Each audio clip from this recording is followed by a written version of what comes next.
1,00,000 మంది శివభక్తులతో కలిసి మహారుద్రాక్ష పూజలో పాల్గొనండి. వెంటనే కాల్ చేసి మీ పేరును నమోదు చేసుకోండి. ఉషా నమస్తే. ఉషా నమస్తే రాధా. ఉషా మామూలుగా అంటే మన ఇంటి వంశం నిలబడితే ఆస్తి నెక్స్ట్ వాళ్ళకి వంశోధారకుడు. ఎంత బాగుందో ఒకప్పుడు. దీంట్లో కూడా ఎంత పవిత్రత, ఎంత పద్ధతి అని చెప్పుకుంటున్నాం. ఇప్పుడు కొత్తగా ఒక కంపెనీలో మీరు జాయిన్ అయితే ఎవరైనా మా కంపెనీలో వాళ్ళ కంపెనీలో పనిచేసే వాళ్ళు ఎవరైనా బిడ్డను కంటే 64 లక్షలు ఇస్తామని ఆఫర్ ఇచ్చారు. ఎందుకు అసలు అక్కడ ఏం జరుగుతుంది? ఒక బిడ్డను కంటే 64 లక్షలు అసలు ఎందుకు ఇస్తున్నారు? ఆఖరికి ఇలా బిడ్డని ఇలా అమ్ముకునే స్టేజ్కి మనం దిగజారుతున్నామా? ఇది కరెక్టే అంటావా? అంటే అమ్ముకోవట్లేదు. ఫ్యాక్ట్స్ ఆఫ్ ద కేస్ లోకి వెళ్తే ఇది జరిగింది ఇండియాలో కాదు first. And I'm not just an advocate, I'm social activist and I'm curious about all the international news and things happening. I have friends in south Korea also and K-dramas బాగా hit అవుతున్నాయి. And చాలా quality content కూడా తీస్తారు. Love చాలా ఉంటది అక్కడ అని అనుకుంటారు. పచ్చి నిజాల్లోకి వస్తే పబ్లిష్ చేసి అడ్వర్టైజ్ చేసింది ఒక South Korean company. PUBG game ఆడావు ఎప్పుడన్నా? నేను ఆడలే, కానీ పబ్జీ అంటే తెలియని వాళ్ళు ఉంటారా? దాని వల్ల చనిపోయిన వాళ్ళు ఉన్నారు, దాని వల్ల బ్రెయిన్ అంతా పాడైపోయిన వాళ్ళు. నేను ఆడలేదు ఇప్పటి వరకు, కానీ ఏ రోజు ఆడలేదు. సో లాస్ట్ ఇయర్ February 2025 లో పబ్జీ గేమ్ ని ఇంట్రడ్యూస్ చేసిన ఒక సౌత్ కొరియన్ కంపెనీ అది. వాళ్ళు దీన్ని పబ్లిష్ చేసి ఇంట్రడ్యూస్ చేశారు ఎక్స్క్లూజివ్లీ. వాళ్ళ ఎంప్లాయీస్, విమెన్ ఎంప్లాయీస్ ఎవరైతే ఉన్నారో వాళ్ళు కనుక ఒకే ఒక్క బిడ్డని కంటే 64 lakhs 6.4 billion వాళ్ళ కరెన్సీలో ఇస్తాము అని చెప్పి ఎప్పుడైతే అడ్వర్టైజ్మెంట్ ఇచ్చారో, మొన్న అంటే లాస్ట్ ఫిబ్రవరిలో ఇచ్చారు, మరి టేక్స్ టైం కాబట్టి మొన్న February March నుంచి ఆల్మోస్ట్ 40+ బిడ్డల్ని కన్నారు వాళ్ళ ఎంప్లాయీస్. వాళ్ళు ఇవ్వటం కూడా జరిగింది. నాకే గూస్ బంప్స్ వస్తున్నాయి. అంటే ఎందుకు ఇది? వాళ్ళ దాంట్లో జనసంఖ్య మళ్ళీ గూస్ బంప్స్ వస్తున్నాయి. ఎందుకంటే రాదా, మన ఇండియా కూడా ఇలాంటి దౌర్బల్య స్థితికి వెళ్లే పరిస్థితి ఉందని నేను చాలా వీడియోస్ లో చెప్తూ ఉంటాను. ఈ వీడియోలో కూడా నేను నొక్కి వక్కాల్సిన విషయం ఏమిటంటే, ఎందుకు ఈ దౌర్బల్యం దుస్థితి? అంత పెద్ద కంపెనీ అయ్యుండి ఆడవాళ్ళని బాబ్బా బిడ్డని కనండి అంటే అసలు అలాంటిది. నువ్వు అనగానే నేను చెప్పానా, there is a 4B movement. అది కూడా సౌత్ కొరియానే, బట్ నార్త్ సౌత్ చూస్తానని చెప్పి this is exclusive 4B movement అని చెప్పి 2018 నుంచి అక్కడ ఏం చేస్తున్నారంటే, విమెన్ మాకు ఫిజికల్ ఇంటిమసీ వద్దు, అబ్బాయిలతో మేము సెక్స్ చేయము, మేము పెళ్లిళ్ళు చేసుకోము, మాకు బాయ్ ఫ్రెండ్లు వద్దు, మేము బిడ్డల్ని కనము అని చెప్పి మీ టూ మూవ్మెంట్ ఇండియాలో ఎలా అయితే వచ్చిందో 4B మూవ్మెంట్ అని South Korean women protested. You know why? ఎందుకు? Because they want to avoid patriotic. మనకి ఏదైతే ఆ పితృ స్వామ్య వ్యవస్థ ఉంటుందో అక్కడ విపరీతంగా ఉంటుంది. విమెన్ ఇస్ లైక్ మన ఇండియా కూడా వచ్చేస్తుంది. నేను అంటూనే ఉన్నాను, సౌత్ కొరియాలో జరిగింది.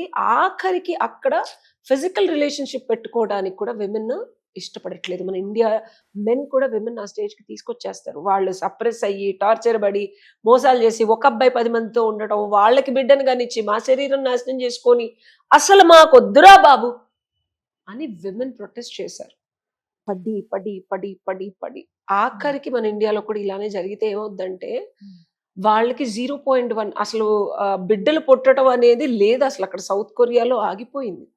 పెళ్లిళ్ళు చేసుకున్న కపుల్స్ కూడా ఆఖరికి ఎట్లా అయ్యారంటే, మాకు బిడ్డలు వద్దన్నారు. ఎందుకంటే బిడ్డని కంటం, వాళ్ళ హాస్పిటల్ ఖర్చులు, వాళ్ళ బేసిక్ లివింగ్ స్టాండర్డ్స్ ఖర్చులు చాలా ఎక్కువైపోయి they can't afford having a baby.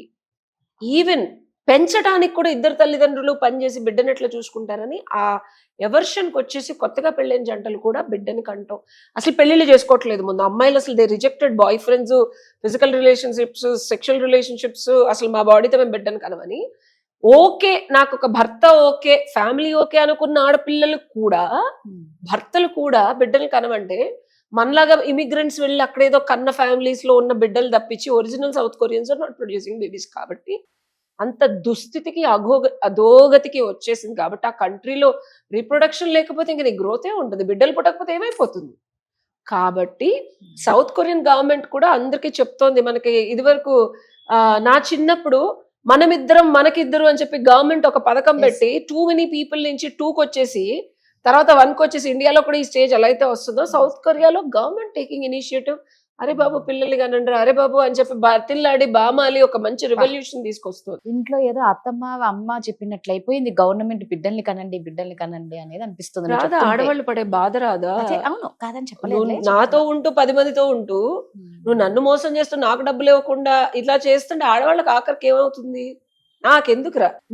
నాకు రీసెంట్ గా 2 అబ్బాయిలు ఈ ఏజ్ లో ఉన్న ఆల్మోస్ట్ 32, 33 వాళ్ళు పెళ్లి చేసుకుంటావు తొక్కతోలు అంటే కూడా నీకు ఇది వింతగా అనిపించవచ్చు. నీకేముంది, నువ్వు ఆల్రెడీ 40+, మేము నీకు ఈ లైఫ్ ఎక్కువ, బిడ్డని కనివ్వు, అది ఇది అంటే ఏమనుకుంటున్నారు అసలు మీరు నా గురించి? ఫస్ట్ థింగ్ అంటే వీళ్ళేదో మనల్ని పెళ్లి చేసుకొని ఉద్ధరిస్తున్నామని ఫీల్ అవుతున్నారు అబ్బాయిలు. అండ్ వాట్ దే వాంట్, నా ఏజ్ కి వాళ్ళు నాకన్నా ఒక 5 ఏళ్ళలో 10 ఏళ్ళలో చిన్నవాళ్ళు కాబట్టి వాళ్ళు ఎంతో కొంత నాకు ఏదో డబ్బులు ఇస్తారంట, నేను వాళ్ళకి బిడ్డని కనివ్వాలంట. అంటే నేను బాగున్నాను, చూడటానికి అలా ఏమో అనిపించను. నిన్ను పెళ్లి చేసుకొని నీకు నేను ఫిజికల్ ప్లెజర్స్ ఇస్తూ, నీకు సెక్షువల్ ప్రెషర్స్ ఇస్తూ, సొసైటీలో మళ్ళీ నువ్వు నాకు ఏమి ఇస్తావు? నేనే సంపాదించుకుంటూ, నేనే తింటూ, నేనే అన్ని చేసుకుంటూ, జస్ట్ ఊరికే ఒక భర్త ఉన్నాడు కదా అని చెప్పి నీకు బౌండింగ్ గా ఉంటూ, నేను ఎవరితో మాట్లాడకుండా, ఎక్కడికి వెళ్ళకుండా, నీకు ఒక నా ఫిజికల్ గా నేను అంతా టార్చర్ అయి నీకు బిడ్డని కనిస్తే నువ్వు సొసైటీలో భార్య అన్న పేరిస్తావా నాకు? వాళ్ళేం చెప్పు కదా, ఒక్కొక్కరికి కోటాను కోట్ల ఆస్తుంది, వెల్ సెటిల్డ్, నెలకు 2-3 లక్షలు సంపాదించే మంచి అబ్బాయిలే. కానీ men in India are feeling they doing favour to women అంటే నేను ఒక ప్రోటోటైప్ ని భగవంతుడు ఫ్యూచర్ లో రాబోయే కాలం అంటే నేను ఎందుకు ఇవ్వాలి? What is return on investment అంటే సొసైటీలో భార్య అన్న పేరు, అది లేకపోతే అందుకే నిన్ను కొట్టాడు, నీకు ప్రొటెక్షన్ లేదు అంటే ఒక భర్త ఉంటేనే ప్రొటెక్షనా? అమ్మాయి ప్రొటెక్ట్ చేసుకోలేదు అనే సొసైటీలో ఉన్నాం చూసారా? నాలాంటి ఆలోచన ఉండేవాళ్ళు అంటే నా శరీరాన్ని ఇచ్చి నీకు బిడ్డనిస్తే ట్యాగ్ ఒకటి వస్తుంది మెడలో, ఫ్రీగా కుక్ చేయాలి, మళ్ళీ వాళ్ళ ఎక్స్పెక్టేషన్ దగ్గరకు ఉండాలి, మళ్ళీ ఎవరితో మాట్లాడకూడదు, మన కెరియర్ ఎన్హాన్స్మెంట్ వాడి చెప్పు చేతుల్లో ఉంటుంది, నేను ఎవరితో మాట్లాడాలి, ఎక్కడికి వెళ్ళాలి, ఏం చేయాలని. సో ఇదంతా ఉంటే లవ్ అండ్ ఎఫెక్షన్ ఉన్నట్లేదు రాదా? రిలేషన్షిప్ లో ఆబ్లిగేషన్ గివ్ అండ్ టేక్ అయినప్పుడు అమ్మాయిలు నువ్వు చెప్పు, నేను నీకు ఇది ఇస్తే నాకేంటి అనేది ఎక్స్పెక్ట్ చేస్తారా? లేదా don't you think the society will come to a position and every women will ask what is my, నువ్వు నా రైట్ ఇలా ఉండాలి అని నువ్వు భర్తగా అడిగినప్పుడు నీ రెస్పాన్సిబిలిటీ ఏంటని అడగదా? అండ్ నాకు నువ్వేమిస్తున్నావు, నా రైట్ ఏంటని అడగదా? నువ్వు నా రెస్పాన్సిబిలిటీస్ గుర్తు చేసి నీ రైట్స్ చెప్తున్నావు, నాకు బాధ్యతలు ఇస్తున్నావు, నీ హక్కులు చెప్తున్నావు. అప్పుడు నేను నీకు బాధ్యతలు ఇచ్చి నా హక్కులు చెప్పనా? ఆ సొసైటీకి వచ్చేస్తుంది ఇండియా. అండ్ ఈ సోదంతా ఎందుకు చెప్పానంటే ఇలాంటి సొసైటీ నుంచి ఇవాల్వ్ అయ్యి వెళ్ళింది ఈరోజు South Korea. Highly advanced, technical గా, బ్యూటీ అంటేనే మనం like we look at Korean skin, rice skin అన్ని చూసి ఎంత ఎన్హాన్స్ అయినా సొసైటీ అనేది డెవాస్ట్ అయిపోతుంది, అంటే డిస్ట్రాయ్ అయిపోతుంది, ఎకానమీ పడిపోతుంది. ఎందుకంటే బిడ్డలే కనము, పెళ్లిళ్ళే చేసుకోము అని కనుక ఒక ఆడ జాతి మొత్తం రెబెల్ అయితే ఏమవుతుంది అనేది ఇండియా చూసుకొని తస్మాత్ జాగ్రత్త, మన సొసైటీ ఆ స్టేజ్ కి వస్తుంది. నిజంగా సూపర్ గా చెప్పావు. నిజం, ఇదైతే కరెక్ట్. నిజంగా అంటే చూడు, ఒక ఆడది తలుచుకుంటే ఏదైనా చేయగలదు అన్నికి 0.1 ఏంటి రాదా? 0.1 బిడ్డల కంటే ఏంటి? సౌత్ కొరియాస్ ఎకానమీ సొసైటీ చూడంగానే నాకు అసలు ఏం అర్థం కాలే. ఇప్పుడు అర్థమైందా వాళ్ళు డబ్బులు ఎందుకు ఇస్తున్నారో? ఒక బిడ్డని కంటేనే 64 లక్షలు ఇస్తే ఇంకా కంటే ఇంకా ఇస్తామని చెప్తున్నారు. So that's successful protocol. At least ఆ కంపెనీ వాళ్ళు సక్సెస్ అయ్యారు. 40 మంది ప్లస్ ఆడవాళ్ళు చక్కగా హెల్దీ బేబీస్ ని కన్నారు, సొసైటీని ఇస్తున్నారు.